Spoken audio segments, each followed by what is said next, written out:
चिंदरकर साहेब माझ्याकडे आलेत भेटायला. त्यांचा मोठेपणा आहे की ते माझ्यापर्यंत आलेत. मोठेपणा असेल की माझं काम असेल. मला फक्त त्यांना एकच सांगायचं आहे, त्यांनी जी काही रिक्वेस्ट केली आहे की शांततेने होऊ दे, तर मी शब्द देतो की आमच्याकडून कोणीही व्यक्ती शांतता भंग करण्याचा प्रयत्न करणार नाही. आमचा विषय धर्माचा विषयच नाही आहे. काहीतरी पाकिस्तानी एक संघटना येते आणि जर इथे काम करत असेल, भले ती सामाजिक संघटना असू देत की राजकीय असू देत, आम्ही त्याच्या परीने पोचू, आमचे कार्यकर्ते पोचतील. मी नॉर्मल माणूस आहे, मी कोणत्याही पक्षाशी निगडीत नाही आहे, पण ह्या विषयासाठी काही नेत्यांची आम्हाला मदत घ्यावीच लागेल, कारण हा देशाचा प्रश्न आहे, हा माझ्या एकट्याचा प्रश्न नाही आहे. आणि त्या संदर्भात एक खाकी वर्दीतलं कर्तव्य म्हणून त्यांनी करतोय म्हणून त्यांनी मला वचन दिलंय. मी पण एक कर्तव्यदक्ष प्रामाणिक माणूस, या भारतीयाचा नागरिक म्हणून माझ्याकडून अनुचित काय घडणार नाही याची मी त्यांना हमी देतो. पण मी पुढची पावलं मात्र आम्हाला जी योग्य वाटतात, कारण साहेब आज आहेत उद्या नाही, पुन्हा ह्या गोष्टीची पुनरावृत्ती होऊ नये, त्याच्यामुळे प्रशासकीय ही अडचण जी आहे, जी कायम पोलिसांना त्रासदायक ठरते, जी काही गोष्ट ती मी पुढे सरून किंवा माझ्या माध्यमातून किंवा जे राजकीय लोक आहेत जे आम्हाला सहकार्य करतील त्यांच्या माध्यमातून आम्ही करू. आम्हाला काय प्रसिद्धीसाठी आम्ही हे करत नाहीये. कायमचा गुंता जाऊ देत, समाजात तेढ निर्माण होऊ देत नको. एकाच भारत मातेचे आपण सगळी लेकरी आहोत. पण धर्म मला श्रेष्ठ आहे, पण मला झोकून द्यायचं नाही धर्मासाठी, पण माणुसकीचा धर्म. मी त्या पोस्टमध्ये पण म्हटलं की माणुसकीचा धर्म आणि माणुसकीची जात, आणि हेच माणुसकीची धर्म आणि जात या साहेबांनी दाखवल्यामुळे मी त्यांना तो शब्द देतो. आणि मी तुम्हाला एक हे करतो की जे पण असेल ना, जे चुकीचं असेल तर त्याच्याबद्दल कारवाई कायदेशीर होईलच, त्याच्याबद्दल तुम्ही निश्चिंत राहा.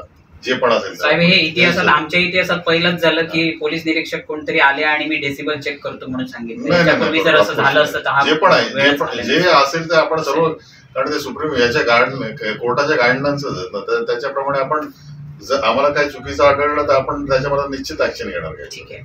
तरी पण मी तुम्हाला सांगतो, आता काही गोष्टी जरी आता तुम्हाला विषय म्हटलाय, आपण त्या लाईफ टाईम नसतो इथे, भविष्यात कोणत्याच पिढीला होऊ नये म्हणून आम्ही जे काय पावलं चालतोय त्याच्यामुळे पोलिसांनी गैरसमज ठेवू नयेत. पोलिसांच्या रेकॉर्डवरचा हा जो कायमचा जो मुद्दा आहे तो मुळासकट कसा काय काढता येईल आणि समाजात शांतता कशी प्रस्थापित करेल, त्याच्यासाठी आम्ही पूर्ण अभ्यासपूर्ण तयारीने चांगल्या नेतृत्व घेतोय. चांगलं म्हणजे राजकीय सगळ्यात नेतृत्वाचा आम्ही भाग घेतोय, कारण आम्ही पक्षाशी रिलेटेड नसून समाजातला तेढ कुठेतरी कमी झालं पाहिजे. ओके, धन्यवाद. कराची में बैठकर दावते इस्लामी ने उदयपुर में गला कटवा दिया। पाकिस्तान में बैठी दावते इस्लामी के फाइनेंसर कहां फैले हैं, आज इस पर हम एक बड़ा खुलासा करने वाले हैं। उत्तर प्रदेश के पीलीभीत में 1400 गुल्लकें मिली हैं। दुकानों में रखी इन गुल्लकों में ग्राहकों से चंदा लिया जाता था। वो कौन सी प्लानिंग है कि हमारे चंदे के पैसे से हमारी ही जान के दुश्मन तैयार किए जा रहे हैं। इंडिया टीवी ने इस पूरे फंडिंग नेटवर्क की डिटेल से इन्वेस्टिगेशन की है। हम आज आपको दावत का वो स्कूल भी दिखाएंगे जो बिना किसी बोर्ड से मान्यता लिए धड़ल्ले से चल रहा है। हिंदुस्तान के किन किन शहरों में दावत ने अपना चंदे का धंधा चला रखा है, सब इस रिपोर्ट में आपको मिलेगा।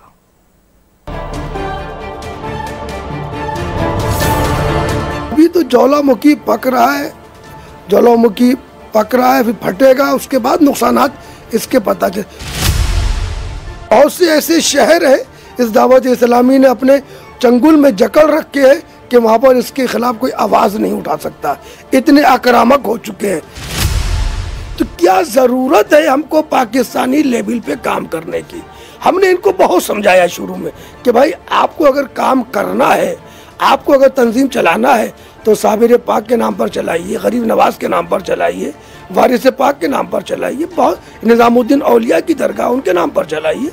क्या जरूरत है आपको पाकिस्तान का यहाँ पर फॉलोवर पैदा करने का? इसका भेद खुल रहा है जो फिक्र में डालने वाला है। जितने दावत इस्लामी वाले हैं ज्यादा सब अपने आगे अत्तारी लगाते हैं और दावत इस्लामी के बैनर तले पाकिस्तान में कितनी मेरे पास क्लिपें मौजूद हैं कि जिन्होंने अपने प्रोग्रामों के अंदर वहां बैठकर हिंदुस्तान मुर्दाबाद के नारे लगाए हैं और उन्होंने वहां पर अपने प्रोग्रामों में बैठ के ये कहा है कि भारत कल भी हमारा था, कश्मीर कल भी हमारा था। तो इस बयानात से, इस भाषण से आप क्या निचोड़ निकालेंगे?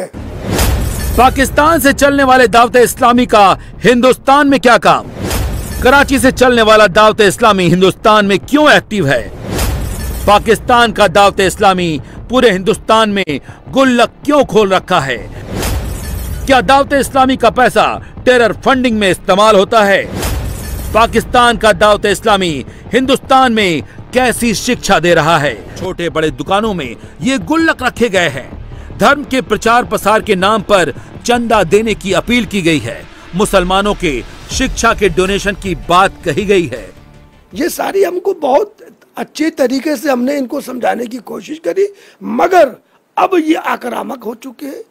जब इनके पास फंडिंग हो रही है, अब यहाँ पर गोलकों के लिए मैंने बहुत आवाज उठाई, गांव गांव शहर शहर जाकर इसका हम लोगों ने विरोध करा। अब पैसा इकट्ठा हो रहा है तो आप जिस कंपनी का माल बेचेंगे तो उस कंपनी को कमीशन देंगे ही देंगे। अभी कल तक वो डोनेशन बॉक्स था यहाँ पर, अब हटा दिया गया है। क्या दावत इस्लामी वालों ने हटाया या दुकान वालों ने हटाया? ये नहीं पता। पीलीभीत के शहर काजी का तो दावा है कि दावत इस्लामी के मंसूबे बहुत ज्यादा खतरनाक हैं, जिसकी चिंता वो पहले भी जता चुके हैं। लेकिन सवाल यह है कि पाकिस्तान के दावत इस्लामी पर हिंदुस्तानी मौलाना मौलवी खामोश क्यों हैं? के दो एम होते हैं। सबसे पहले ये लोग जो शहर की बड़ी मस्जिद होती है उसको हाईजैक करते हैं, मस्जिदों को, इमामों को हाईजैक करते हैं। इमामों से पूछते हैं कि भाई आपकी सैलरी कितनी है? वो कहते हैं भाई मिसाल के तौर पर 10,000। वो कहते हैं ठीक, आप हमारी तंजीम में आइए, हमारी पगड़ी बांधिए और हम आपको खामोशी से 10 डबल तनख्वाह देंगे। आपको हमें हमारा प्रचार करना है और हमको हर फ्राइडे के दिन हमको थोड़ा नमाज से पहले प्रचार करने के लिए वक्त दीजिएगा। फिर जो जिन शहरों में धार्मिक जुलूस है उनको हाईजैक करते हैं। मेरे यहाँ ऐसा हुआ, वो तो मेरे वालिद का करम था, मेरे आला हज़रत का करम था कि मेरे जुलूस ईद मिलादुन नबी के जुलूस को हाईजैक करने की कोशिश करी थी, मगर मैंने हाईजैक नहीं होने दिया। आज शाहजहाँपुर का देख लीजिए, शाहजहाँपुर में ईद मिलादुन नबी का जुलूस हाईजैक है। अक्सर मस्जिदों पे इमाम हाईजैक है। आज इमाम हजरात क्यों नहीं बोल रहे हैं? अभी मेरे पास बोलने के लिए बहुत कुछ है। मैं उन लोगों का भी जिक्र करूंगा अगर शासन स्तर से मेरी बात होती है, जिन लोगों ने पैसा लेकर सपोर्ट करी है, मदरसे वाले हों, खानकाह वाले हों, बहुत से बड़े बड़े मदारिस हैं हिंदुस्तान में जिन्होंने इनकी सपोर्ट करी है लिखित में, और बहुत से ऐसे आलिम लोग हैं जिन्होंने कराची में जाके इनके हेड क्वार्टर में जाके उनकी सपोर्ट करी है या उनसे बातचीत करी है, उनकी किल्पें मौजूद हैं सपोर्टों में। मगर हाँ, शासन स्तर से कोई अगर बातचीत मेरी सपोर्ट उसकी सुरक्षा की होती तो आगे मैं और कदम उठाऊंगा। आपके चैनल के जरिए इन तमामी संगठनों के लैपटॉप, मोबाइल वगैरह जब्त होना चाहिए। बड़ी एजेंसी के द्वारा जांच हो तब बहुत बड़ा खुलासा होगा इसमें। हिंदुस्तान के मस्जिदों मदरसों में दावत इस्लामी के दखल से शहर काजी जरताब खान बेहद नाराज हैं। उसकी वजह दावत इस्लामी का पाकिस्तानी एजेंडा है जो मस्जिदों मदरसों को बदनाम कर रहा है। इसलिए काजी साहब ने अपने मदरसे पर दावत इस्लामी बैन का पोस्टर लगा रखा है, जिसमें लिखा हुआ है कि आस्ताने आलिया हशमतिया में पाकिस्तानी तंजीम और संगठन दावत इस्लामी के लोगों का आना सख्त मना है। इस वक्त मैं मौजूद हूं जो यहाँ के शहर काजी हैं, उन्हीं का एक मदरसा है और मदरसे के बाहर इस तरीके का एक बोर्ड यहाँ पर लगाना पड़ा। और ये बोर्ड इसलिए लगाना पड़ा जो उन्होंने बताया, आप देखिए यहाँ पर लिखा हुआ है, खबरदार, आस्तान ए आलिया मुशाहिदिया में पाकिस्तानी तंजीम व संगठन दावत इस्लामी के लोगों का आना सख्त सख्त मना है। और ये हुक्म दिया गया है शहर काजी मौलाना अलहाज जरताब रजा खां की तरफ से। इस तरीके के यहाँ पर पोस्टर लगाए गए हैं।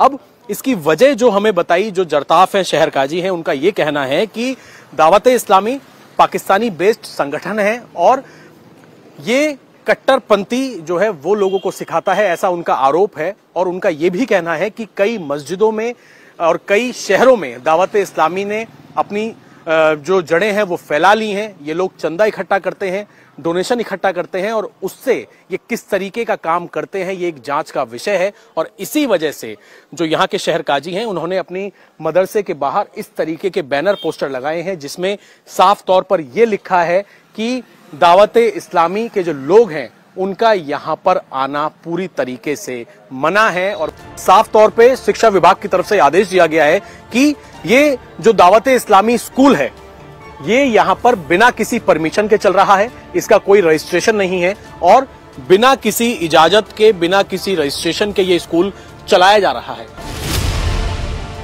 दावत इस्लामी ये वही संगठन है जिसका रिमोट पाकिस्तान के कराची से चलता है और यह हिंदुस्तान में करता क्या है उसका नफरती एजेंडा पता चल चुका है। एजेंसियों ने उदयपुर के टेलर मास्टर कन्हैयालाल को मारने वाले रियाज अंतारी पर खुलासा किया है। दावत इस्लामी के कराची सेंटर से ही रियाज अंतारी चार्ज होकर आया था और उसी के बाद से दावत इस्लामी रडार पर आ गया।